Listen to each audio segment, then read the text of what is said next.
Ahora sí, oremos. Padre, te pedimos que nos ayudes en esta tarde. Danos, Señor, de tu gracia, de tu favor, tu misericordia. Ayúdanos a aprender tu palabra, ayúdanos a aplicarla. Ayúdanos, Señor, a poder aprender, Señor, los procesos, las formas en las que tú, Señor, quieres que vivamos y quieres que sirvamos. En el nombre de Jesús, abrimos nuestra mente, nuestro corazón a tu palabra. Ayúdame a mí, Señor, a poder compartirla en el nombre de Jesús. Te lo pedimos. Amén. Bueno, hoy vamos a ver dos lecciones. Uno es resolviendo conflictos y el otro es no excusas. Entonces, dice, primero empezamos con resolviendo conflictos, ¿verdad? Dice, nadie se escapa de tener un conflicto con otra persona. ¿Habrá alguien que nunca ha tenido un problema con alguien? Imposible. Sí. Dice, o de intervenir en la solución de un conflicto entre dos personas. No saber cómo resolverlos puede ser peligroso para los negocios, los amigos, los matrimonios, los grupos, las redes, las familias. Siempre habrá conflictos porque somos seres humanos. Tenemos diferentes opiniones. Por eso el significado de conflicto es, dice, oposición franca y hostil que se da como resultado de dos diferentes puntos de vista. Es necesario que haya conflictos, es saludable que haya conflictos, porque si no hay conflictos, una persona está de más. O sea, en el sentido de que si siempre quieres agradar a la gente y siempre te quedas callado y nunca expresas tu opinión, tu punto de vista, pues no está bien. Uno tiene que hacerlo, tiene que aprender a hacerlo. Ahora, dice acá, el siguiente párrafo, dice, el fruto del Espíritu, del cual habla Gálatas 5, del 15 al 16, es todo lo contrario a lo que genera un conflicto. Entonces, dice esos versículos que el fruto del Espíritu es amor, gozo, paz, paciencia, ¿verdad? Por ejemplo, un versículo que estábamos, hace rato fuimos a hacer unas compras y vimos un cuadro con un versículo bíblico que dice, make allowances, en inglés dice, make allowances for the other people. O sea, como déjale espacio y déjale lugar a las demás personas para sus errores, sus equivocaciones. O sea, y es cierto, o sea, si uno es rígido siempre en su punto de vista, siempre te vas a quebrar, siempre va a haber una situación que te va a alterar. Pero si uno aprende a entender a la gente y decir, bueno, comprendo que la gente se equivoca, comprendo que la gente tiene una opinión diferente, le voy a dar chance, ¿verdad? Le voy a dar su espacio y voy a entender que no siempre vamos a estar en los mejores términos, siempre podemos tener conflictos, ¿verdad? Entonces, por ejemplo, aún en la Biblia, todos sabemos que el apóstol Pablo era un gran hombre de Dios y que su discipulador, quien lo tomó para llevarlo, para transformarlo en lo que él fue, un apóstol Pablo, se llamaba Bernabé, que le llamaban hijo de consolación. O sea, nomás con el nombre, hijo de consolación. ¿Qué te dice cómo era Bernabé? Era un buen cuate, o sea, tenía un gran corazón. Tomó a Saulo cuando nadie creía en él y lo arropó, lo cubrió, lo bendijo, lo discipuló, lo formó. Pero resulta que el gran apóstol Pablo, que es un hombre de Dios, y el hijo de consolación tuvieron un conflicto que no pudieron resolver. Más bien, la solución que ellos se dieron fue, separémonos. O sea, no podemos ponernos de acuerdo. Entonces, ¿sabes qué? Tú por tu lado y yo por el mío. Bueno, sí resolvieron el conflicto, ¿verdad? ¿Te imaginas que todas las soluciones de nuestros conflictos fueran así? Tú por tu lado y yo por el mío. Con todo y que Bernabé era un terrón de azúcar. O sea, a veces vamos a tener ese tipo de conflictos donde no estamos de acuerdo y no estamos de acuerdo y nunca vamos a ponernos de acuerdo. Pero aún con todo y eso, podemos resolverlos. ¿Ok? Ahora, aquí en Santiago 4.1 dice, ¿de dónde vienen las guerras y los pleitos entre vosotros? No es de vuestras pasiones las cuales combaten en vuestros miembros. Ahora, pasiones, podemos pensar, pasión tal vez es algo sexual. No, pasión también es, por ejemplo, el ego, el orgullo, el no querer perder, el no querer rendirse, el no querer reconocer cuando a veces nosotros estamos en un error, ¿verdad? ¿Y cuántas veces en el matrimonio se ven esas pasiones? A veces uno sabe que la regaste y que, híjole, y te hace el enojado o la enojada, ¿verdad? Y te hace como que el incomprendido, la incomprendida y realmente habla de que somos personas con pasiones, ¿sí? Dice, debemos reconocer lo carnal que podemos llegar a ser en medio de un conflicto. Nuestra carne puede ser la causante de la mayor parte de nuestros conflictos y al buscarles una solución debemos examinar si nuestra carne no ha sido la causante, ¿sí? Somos todavía de carne y hueso. Dice, debemos tener cuidado con el yo, con el ego. Es decir, el ego, dice, pues es sinónimo de orgullo que nos lleva a la autojustificación, lo cual dificulta la solución del conflicto. Alguien que nunca reconoce sus errores, alguien que nunca se arrepiente, alguien que nunca se excusa, que nunca pide perdón, nunca pide una disculpa, te puede hablar mucho acerca de su ego, ¿sí? Y ese ego te va a producir muchos conflictos, muchos conflictos. Ahora, Proverbios 13:10 dice, ciertamente la soberbia concebirá contienda, mas con los avisados está la sabiduría. Entonces, es inevitable que tengamos conflictos. ¿Por qué? Porque seguimos en el mundo y seguimos en la carne y el asunto no es si vamos a tener conflictos. El asunto o el tema de la lección es cómo lo resolvemos, cómo vamos a resolverlos, ¿sí? Uno, por ejemplo, dices, ¿cómo puedo enojarme con tal persona que tanto amo? Pues sí, te puedes enojar. Con mi marido que tanto lo quiero, pues sí te puedes enojar, porque es normal, ¿sí? Ahora dice, resultados del conflicto. Dice, a raíz de un conflicto no podemos concluir que una persona es, sino que la persona hizo. ¿Sí entendemos eso? Cuando te enojas con alguien, es que tú eres, tendemos a exagerar, que tú eres egoísta, es que tú eres orgulloso, es que tú eres insensible, es que tú eres. Entonces ya lo estás fichando con un pecado, lo estás fichando, lo estás identificando con un error, ¿sí? Una cosa es que la persona sea, otra cosa es que la persona haga, ¿sí? Entonces debemos enfocarnos más en la acción y no identificar a la persona con un error. Dice, en otras palabras, si alguien cometió un error, no podemos definirle como mala persona, sino como alguien que actuó de forma equivocada. Y todos nos podemos equivocar. Es común que en medio de un conflicto se exagere y se inventen debilidades y faltas a las personas. Eso es muy normal, eso es muy común. Si no, vean las campañas políticas. Sí. Ahorita que están las campañas en México, todos son perversos, malos, corruptos.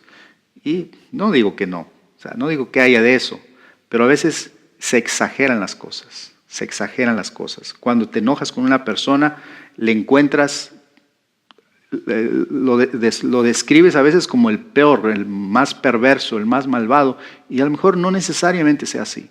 También tiene virtudes, se equivoca en alguna área. Y cuando, por ejemplo, nosotros que somos miembros de la familia de Dios, les voy a decir algo, yo he tenido conflictos con mucha gente que he amado y gente que ha pasado lo que pasó con el apóstol Pablo y Bernabé, que llegó a un punto donde dijo, ¿sabes qué? Tú por tu lado, yo por el mío. ¿Sí? Y así llevamos la fiesta en paz. A veces no se pudieron resolver los conflictos, pero pasan los años, maduras y te das cuenta de lo cabezón que tú eras, de lo orgulloso que tú eras y luego descubres que esa amistad o que esa relación era hermosa, pero que por un pequeño problema nos separamos, nos dividimos, ¿sí? ¿No les ha pasado eso? A mí me ha pasado, ¿sí? Me ha pasado. Y a veces dejamos de hablarnos con personas que realmente bendijeron nuestras vidas, que ayudaron nuestras vidas por un pequeño conflicto que no pudimos resolver. Ahora, porque exageramos las cosas, ¿sí? Porque inventamos debilidades, ¿sí? Dice en el último párrafo de esta sección, dice, la persona atacada tiende a defenderse, desacreditando las declaraciones que le afectan. Debemos ser objetivos al solucionar un problema y enfocarnos únicamente en el conflicto y su solución sin aludir temas y hechos que no vienen al caso. ¿Sí? Entonces, a veces tenemos un problema, pero le añadimos otras cosas. Le pegamos, ¿sí? Y siempre he dicho que al perro más flaco le pegan todas las pulgas, ¿no? Sí. Y a veces alguien cometió un error y pues aprovechando que ahorita que está caído, ahorita que está vulnerable, pues le sacamos todos sus trapitos. Y no es el caso, ¿sí? No es el caso. Entonces eso hace más grande el conflicto. Luego vienen las divisiones, de lo que les hablaba, de cuando nos separamos, cuando nos distanciamos, cuando ya no hablamos con las personas con las que tuvimos un conflicto. Dice, los conflictos originan divisiones, pues son dos o más puntos de vista o visión. ¿Se acuerdan que la palabra división quiere decir dos visiones? Dice, dos puntos de vista o visiones diferentes que pueden causar separación dentro del mismo cuerpo de Cristo, si no son resueltas de inmediato. Recordemos que Jesús nos enseñó que lo dividido no permanece. Lo dividido no permanece. Dice aquí en Mateo 12:25, sabiendo Jesús los pensamientos de ellos, dijo, todo reino dividido contra sí mismo es asolado, y toda ciudad o casa dividida contra sí misma no permanecerá. Aquí Jesús está haciendo alusión a que los fariseos decían que Jesús echaba fuera a los demonios por medio de Belcebú. Entonces Jesús dice, ¿cómo puede Satanás echar fuera a Satanás? Es imposible. Y entonces Jesús nos enseña este principio, que para que nosotros podamos mantenernos sólidos, fuertes en la misión que Dios nos ha dado, tenemos que mantenernos unidos. Aún el diablo en eso nos gana a veces a los cristianos, ¿sí? Si algo le tenemos que aprender al enemigo es que su reino permanece unido. Hay una jerarquía de autoridad y de poder, ¿sí? Y tiene una misma visión, que es mala, pero que la ejecutan perfectamente, que es robar, matar y destruir, ¿sí? Entonces, Satanás no puede echar fuera a Satanás. La iglesia no puede permanecer si estamos divididos. Un ministerio, una casa, una familia, un matrimonio no puede permanecer si se dividen, si están separados. Hay ocasiones en que hay divisiones dentro de los matrimonios, dentro de las familias, y aún siguen viviendo bajo el mismo techo, porque no se han podido reconciliar. ¿Qué significa la palabra reconciliación?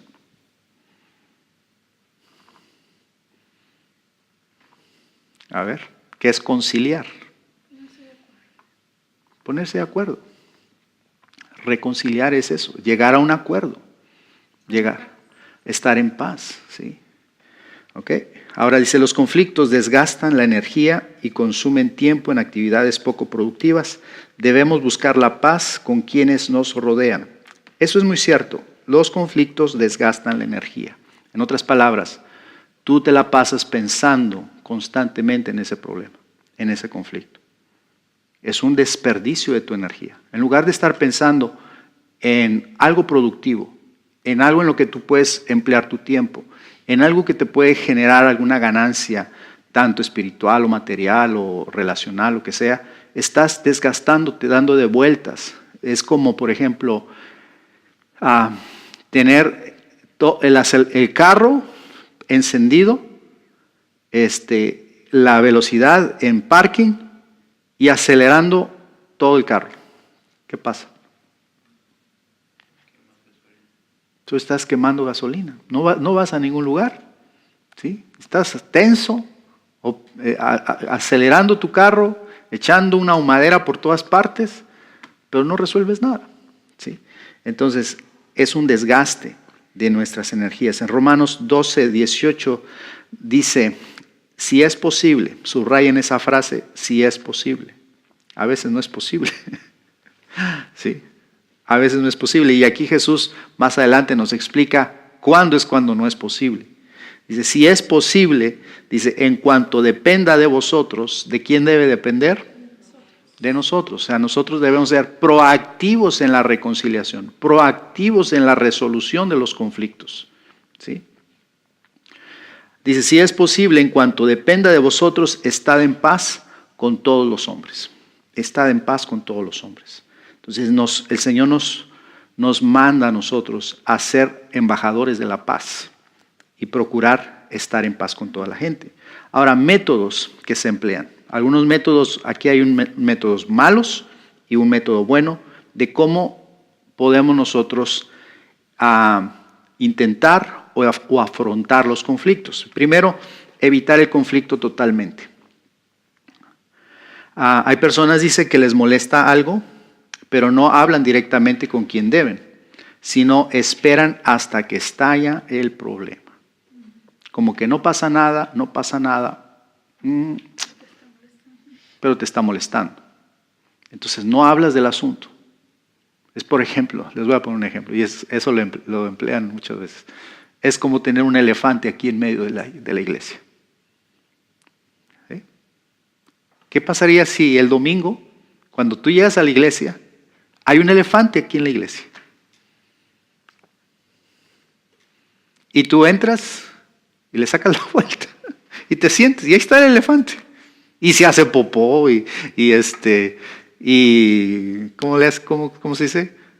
La trompa, pero ¿cómo se dice? Trompea y tira babas por todas partes. Pero nadie habla del elefante. Y está la alabanza y está el pastor, el predicador, y se mueve el elefante y nomás se hacen a un lado. O sea, ignoran completamente el problema. Y a veces en una casa hay un elefantote enorme, pero nadie habla, nadie se dirige al problema. Para evitar el conflicto. Pues no queremos hablar del problema, no hablemos. Y ahí está el elefante.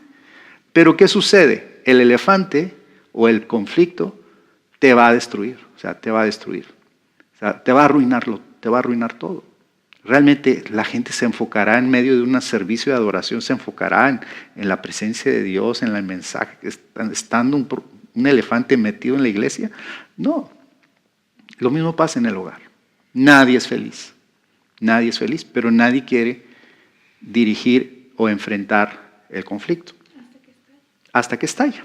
¿Sí? Otra manera es evitan el conflicto rodeando el punto importante y solo tocando los puntos menores. Ok, siguiendo usando la ilustración del elefante, digamos, todos ignoran el elefante, pero alguien dice, oh mira, se manchó la alfombra.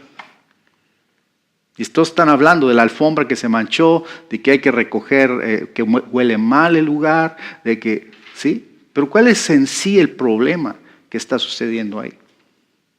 Hay algo que no debe estar aquí. ¿Sí? Entonces se enfocan en las cosas menores, en consecuencias menores de lo real que es el problema, ¿no? Dice, algunos se van por las ramas y dan por hecho que la otra persona comprendió lo que le expuso. Yo creo que es muy obvio. ¿Ah? Es muy obvio. ¿Muy obvio? Yo le di a entender. Yo se lo di a entender.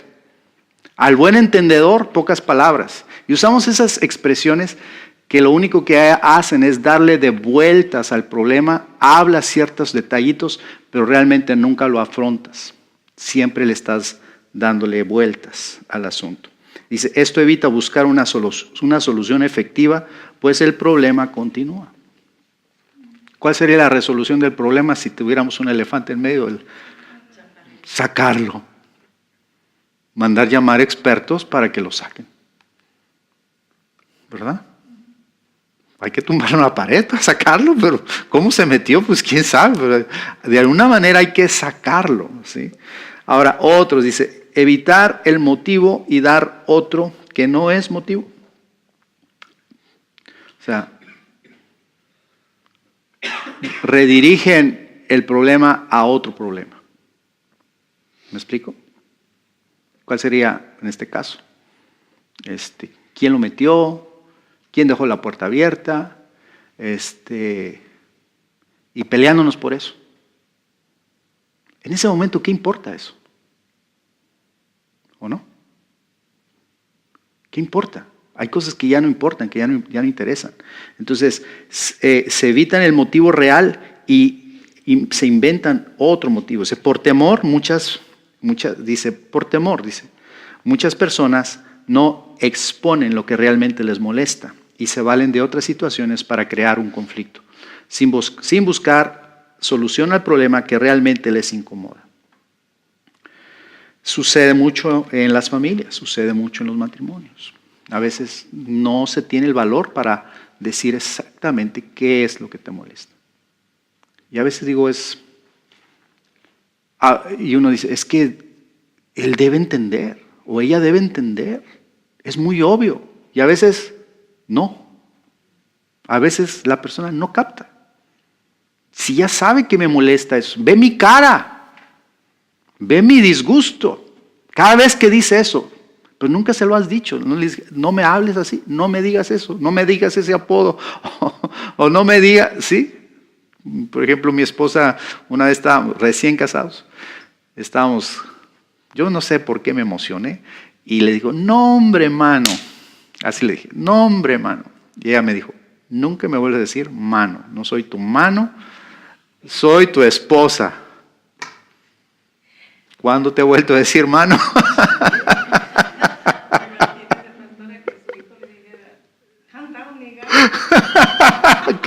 Calm down, nigga. Eso se corta.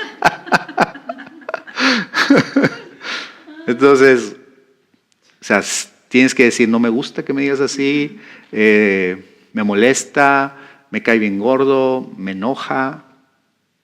¿Cuál es el problema? ¿Verdad? Pero a veces le damos vueltas al asunto, muchas vueltas.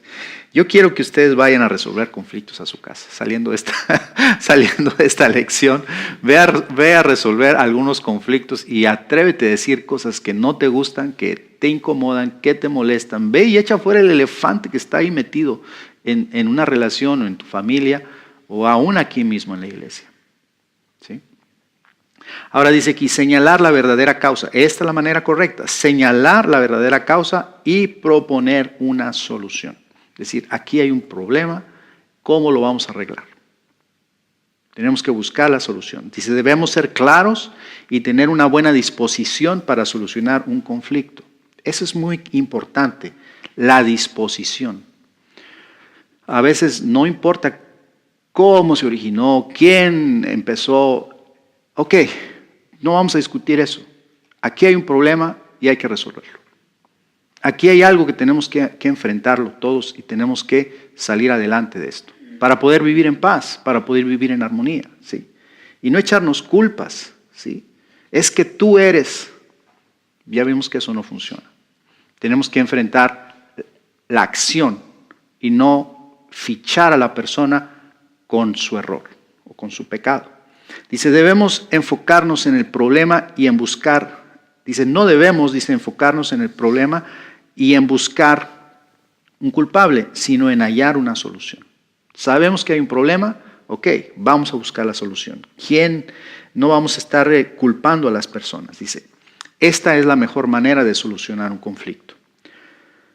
Ahora, la palabra, dice, nos enseña a resolver conflictos. Lo primero es considerar a la persona. Tenemos que ser empáticos, ponernos en el lugar de la persona. Gálatas 6, 1 al 2. Miren este caso, Gálatas 6, 1 al 2. Hermanos, si alguno fuere sorprendido en alguna falta, vosotros que sois, ¿qué?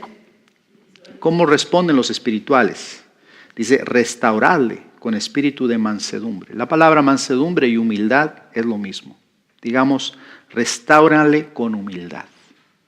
Restáurale con humildad, considerándote a ti mismo, no sea que tú también seas tentado. Y lo dice, sobrellevar los unos las cargas de los otros y cumplir así la ley de Cristo. ¿Cuál es la ley de Cristo? El mandamiento más grande que nos ha dado el Señor, amar a Dios con todo nuestro corazón y amar a nuestro prójimo como a nosotros mismos. Entonces, ¿cuál es el conflicto aquí? En este versículo es que hay un hermano que ha cometido un pecado. ¿Sí? Un hermano ha cometido un pecado. Entonces, de repente, ¡pum!, salta a la luz, alguien lo descubre, y entonces los espirituales, resulta que el pecado es escandaloso, es feo, y ¿qué vamos a hacer con el hermano? ¿Lo apedreamos? ¿Lo fusilamos? ¿Lo expulsamos? ¿No hablamos del asunto y todo el mundo a sus espaldas lo criticamos? ¿Qué hacemos? Y aquí Pablo nos explica cómo hacerlo. Dice, los que son espirituales, restáurenle con humildad. Porque tú también eres humano y tú también puedes ser tentado. Y dice, y lleva la carga de tu hermano. O sea, sobrelleva la carga de tu hermano. Otra manera, en este caso estás considerando a la persona y estás considerando el hecho de que él es un ser humano que falló. Pero no vamos a dejarlo ahí tirado, sino que lo vamos a restaurar. Efesios 4, 26 al 27 dice, airaos, pero no pequéis. O sea, te da permiso el Señor de que te enojes, pero que no peques. Dice, no se ponga el sol sobre vuestro enojo, ni deis lugar al diablo. Siempre entendemos que la expresión no se ponga el sol sobre vuestro enojo significa no te vayas a dormir enojado. No le des tiempo al enojo. O sea, no te molestes más, o sea, resuelve el asunto rápido. ¿Te enojaste? Oh, claro que sí. Hay cosas que nos deben enojar, cosas que nos deben molestar. No corre atole por nuestras venas, ¿sí? Corre sangre, sí nos molesta. Pero lo que dice Pablo es, enfréntalo inmediatamente, resuélvelo inmediatamente. No te vayas a dormir estando enojado. ¿Por qué? Porque eso le da lugar al diablo. El diablo destruye las casas divididas, las familias divididas, los matrimonios divididos, los grupos de amistad divididos, ¿sí? Todo eso, las iglesias divididas. Proverbios 14, 29 explica, dice, el que tarda en airarse es grande de entendimiento, mas el que es impaciente de espíritu enaltece la necedad. Yo entiendo que cada persona es diferente, ¿verdad? Y hay personas que parecieran como que está muy difícil hacerlos enojar.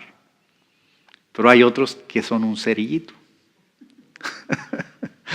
que tiene la mechita así cortita. ¿Sí? ¿Se acuerdan de los cohetes? Y otros tienen la mecha larga. ¿Sí? Tardan para explotar. Pero un día explotan. ¿De cuáles son ustedes? ¿De la mecha corta o de la mecha larga? ¿Eh? De las chinampinas. ¿De las chinampinas cuáles son esas? Prenden en dos por qué. De los chifladores. Ok. Entonces el primer paso es considera a la persona. Trabaja con tu ira. Trabaja con tu ira. Demora en enojarte, dale espacio a la gente para que Dios trate con ellos y no te enciendas ni le des lugar al diablo. El segundo paso dice, asegúrate de tratar con la realidad y no con rumores. Uy, el chisme es una de las cosas más tremendas que cuando se desata un chisme, qué difícil es. Una vez oí esta ilustración.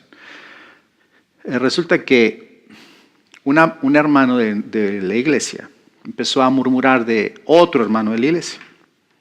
Y entonces le cayó mal, hizo algo que le cayó mal y empezó a decir cosas y las fue y las habló con mucha gente. Después de un tiempo, la persona que levantó todo ese rumor y cosas que exageró y chismes que levantó y todo eso, le dijo, como que le cayó el 20, dijo, ay no, la regué. Entonces va con la persona de la que estuvo hablando, le dijo, ¿sabes qué? Perdóname, discúlpame, yo me enojé contigo y pues mira, lo que yo hice fue hablar contigo, pues hablé con toda la iglesia, hablé mal de ti. Y le dijo el otro, no, sí te perdono, sí. Mira, te voy a hacer te voy a dar una tarea, dice. Mira, agarra esta almohada y vete caminando por toda esta calle y sácale todas las plumas. Te vas a la esquina y tiras todas las plumas. Y luego te regresas y me recoges las plumas.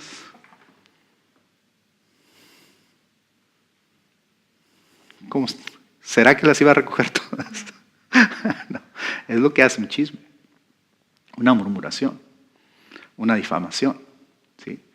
Si la gente va regando cosas, diciendo cosas, ¿cómo puedes recoger lo que dijiste? ¿No? Es difícil. Ahora, la ley nos enseñaba en Deuteronomio 19:15, dice, no se tomará en cuenta a un solo testigo contra ninguno en cualquier delito ni en cualquier pecado, en relación con cualquier ofensa cometida. Solo por el testimonio de 2 o 3 testigos se mantendrá la acusación. En otras palabras, la ley decía, si una persona viene a acusar a otra de algún delito o algún pecado, dice, esa acusación no tiene validez, a menos de que venga con 2 personas. ¿Sí? Entonces, muchas veces, solo son murmuraciones, solo son chismes. Otra situación, otra manera de resolver el conflicto es buscando mediadores. Buscando mediadores.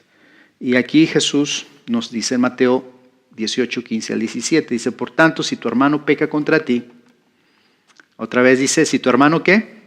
Peca contra ti, o sea, te ofende, dice, ve y repréndele estando tú y él solos. O sea, ¿qué es lo que Jesús dice? Ve y díselo a tu vecino, ve y díselo al otro hermano, ve y díselo, cuéntalo en tu casa, ve y que te escuchen tus hijos, todo lo que te hicieron. ¿Cómo envenenamos a veces a nuestros hijos? A veces hablando de conflictos que tenemos con familiares ¿sí? O publicándolo ahora en las redes sociales, ¿no? Qué tremendo eso. Entonces Jesús dice, ok, te falló, te hizo algo mal, te ofendió, ok, ármate de valor y ve y díselo. Ve y díselo a solas, habla con él a solas. ¿Sabes qué? Me ofendiste, me lastimaste, lo que dijiste me hirió, me lastimó, o lo que yo vi en ti, eso creo que no es correcto. Lo que creo que eso no agrada a Dios, dice, pero háblalo estando tú y él a solas, dice, si te oyere, has ganado a tu hermano. O sea, si se arrepiente, si dice, oh, es cierto, tienes razón, perdóname, entonces dice, no pasó nada. O sea, ¿qué quiere decir eso? No tienes por qué hablarlo más adelante. Ahí se quedó el asunto, se acabó, se cerró el problema. No hay necesidad de irlo a publicar ni de pararte el domingo en la iglesia, darle el testimonio, ¿verdad? Nada de eso, o sea, nada de eso. Y dice, mas si no te oyere, toma aún contigo a 1 o 2, dice, para que en boca de 2 o 3 testigos conste toda palabra. En este caso, entonces dice el Señor, busca mediadores, busca personas que te ayuden a mediar, porque el interés que tú tienes es en la reconciliación. Aquí no se trata de me ofendió, me tiene que compensar la ofensa, no, se trata de la reconciliación. No podemos darnos el lujo de estar separados, de estar divididos. Dice, si no los oyere a ellos, dilo a la iglesia, y si no oyere a la iglesia, tenerle por gentil y publicano. ¿Qué quiere decir esto? Tenerle por gentil y publicano. Aquí, en otras palabras, un gentil y un publicano es una persona que no tiene una relación con Dios. ¿Cómo tratamos a la gente que no tiene una relación con Dios? Con amor. ¿Sí?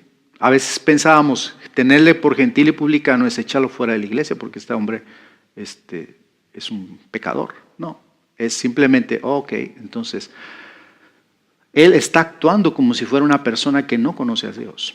al estarse cerrando, al estarse excusando, al no admitir su pecado, al no admitir su error, entonces te está demostrando con esas acciones que él no ha tenido un encuentro con el Señor. Porque cualquier persona, mira, te lo digo a ti, si alguien a ti honestamente, viene a ti honestamente y te dice, tú creo que me ofendiste, creo que hiciste algo que me lastimó. Si alguien me lo dice así abiertamente, y me dice específicamente, este día tú dijiste esto, este día, o sea, yo, ¿qué voy a hacer? O sea, perdóname, no me di cuenta, o sea, no fue mi intención, discúlpame. ¿Qué pasa ahí? ¿Se arregló el problema? Pero si yo me mantengo, no, sáquese. Y luego vienen dos hermanos otra vez, hermano, fíjate que hay este problema, pasó esto. O sea, el asunto es reconcíliense y te mantienes en esa postura y luego llega el pastor y todavía te lo dice. O sea, no quieres llegar a ese punto, ¿verdad? O sea, una persona que llega a un punto donde se le ha llamado la atención una y otra vez y no admite su pecado, te dice que no tiene una relación con Dios. Pero por eso debemos tratarlos con gentileza. Dice, según estos versos debemos hacer lo siguiente. Primero, hablarle a la persona, a solas, a la persona. Segundo, si no te escucha, llama a otros testigos. El tercer punto dice, si aún así no se solventare, dice el asunto, busca autoridades de la iglesia que puedan ayudarte. Y luego dice, si no se soluciona, apártate de esa persona. Y número 4, la cuarta manera como la Biblia nos enseña a resolver conflictos es siempre que haya arrepentimiento, perdona. Siempre que haya arrepentimiento, perdona. Lucas 17:3 recuerda, dice, mirad por vosotros mismos, si tu hermano pecare contra ti, repréndele y si se arrepintiere, ¿qué dice? Perdónale. Proverbios 23 dice, honra es del hombre dejar la contienda. O sea, ya deja de estar peleando. Dice, más todo insensato se envolverá en ella. Siguen insistiendo con lo mismo, sigue con lo mismo y no deja de estar dándole como un cuchillito de palo en el mismo asunto.